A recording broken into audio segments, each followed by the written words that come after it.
আসসালামু আলাইকুম বন্ধুরা, কেমন আছেন আপনারা? আমার কবুতর ব্লগে আপনাদের স্বাগতম। তো আপনারা যারা যারা কবুতর পালন করেন হয়তো নিশ্চয়ই আপনাদের একটা জিনিস দেখে মন ভরে যায়, সেটা হচ্ছে আপনারা যখন কবুতরের বাসা চেক করেন তখন দেখবেন কত সুন্দর সুন্দর ডিম বাচ্চা যদি থাকে তাহলে অবশ্যই মন খুশি হয়ে যায়। তো আমরা আমাদের দেশি কবুতরের ঘরে যাব, তো দেখবো এখানে ঢোকা মাত্রই দেখছি ও কত সুন্দর এক জোড়া কবুতর ডিমও দিয়ে দিয়েছে। এবার আরেকটা জায়গায় চেক করার পালা, দেখবো এখানে বাচ্চাটা কত বড় হয়েছে। মাশাআল্লাহ, এখানকার বাচ্চাটাও বড়, অনেক সুন্দর হয়ে গেছে।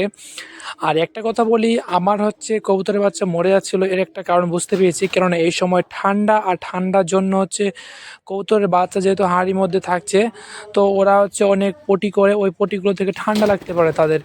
তো আপনারা চেষ্টা করবেন সেইগুলোতে খড় দেওয়ার জন্য। দেখুন এখানটায় বেশ ফাঁকা, কিন্তু এখানে চেক করব কয়েকটা হাঁড়িতে বাচ্চা আছে কি না।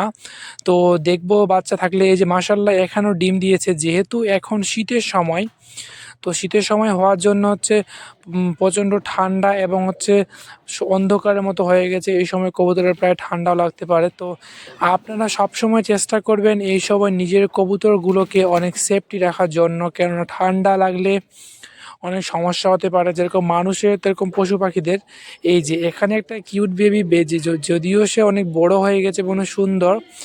আর এর আগে একটা বেবি হয়েছিল, যেহেতু আমি ভাবছিলাম হয়তো এর বাবা মা ওর বাবা হয়তো মনে হয় বন্ধা টাইপের বাচ্চা টাচ্চা হবে না মনে হয়, কিন্তু না, মাশাআল্লাহ অন্য একটা কবুতরির সঙ্গে জোড়া নিয়ে দেখুন কি সুন্দর কিউট একটা ফুটফুটে হোয়াইট এবং হালকা ব্ল্যাক কালারের একটা বেবি হয়েছে।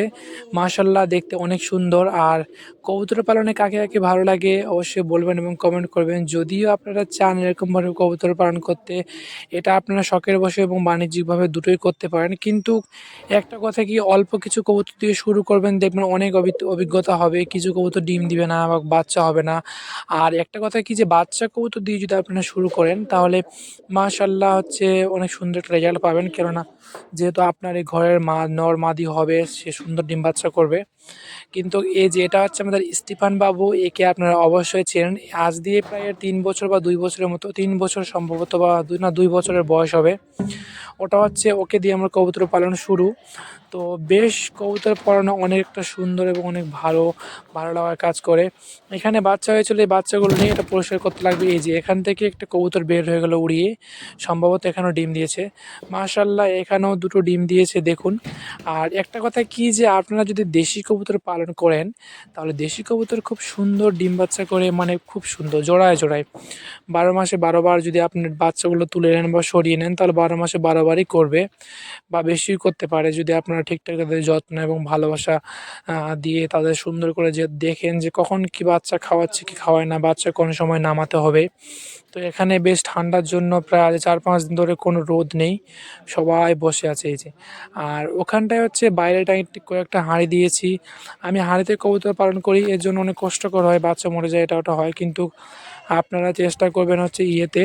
এখানে ফেন্সি কবুতরগুলোকে দেখুন চারদিকে কীভাবে ঢাকা ঢুকায়, এটা ওটা কত কিছু দিয়ে তাদেরকে আটকিয়ে রাখছে, কেননা অনেক ঠান্ডা, প্রচণ্ড ঠান্ডা। দেখুন এই যে দুটো বেবি, ওরা ক্রস, সুন্দরী এবং স্টিফানের ক্রস, দেশির সঙ্গে ফেন্সির ক্রস, যদিও ততটা ভালো আসেনি। আশা করেছিলাম খুব ভালো একটা রেজাল্ট হবে, কিন্তু না, কেননা কেন যে এরকম হলো আল্লাহ ভালো জানে। তো তাদের ব্লাড লাইনটা আলাদা হয়ে গেছে ওই জন্য। আর ঠান্ডার জন্য কবুতরগুলো দেখুন কিভাবে বসে আছে চুপটি মেরে। এই সময় অনেক ঠান্ডা, দেখুন চারিদিকে কি পরিমাণে বাতাস, এই বাতাসে কবুতরকে যত্নে রাখবে।